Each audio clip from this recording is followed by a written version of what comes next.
In this video, you will learn how to use obfuscated servers with NordVPN.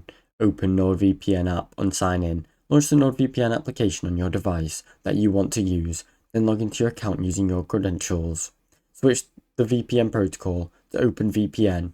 Go to the app settings or protocol options, then select OpenVPN. Because obfuscated servers require the OpenVPN protocol. Enable obfuscated servers in advanced settings. Find the advanced or connection settings. Toggle the option to be on for obfuscated servers, sometimes called obfuscation. Open the specialty server list and choose obfuscated. Return to the main menu and open specialty or advanced servers, then select the server group to see the available locations. Pick a country or let the app connect to the fastest obfuscated server. Either pick a specific country for your obfuscated list or connect the recommended or fastest server shown by your NordVPN app. Connect and verify your connection work.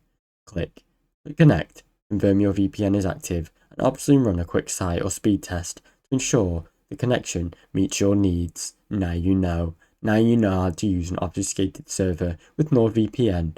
Thanks for watching. Don't forget to like and subscribe.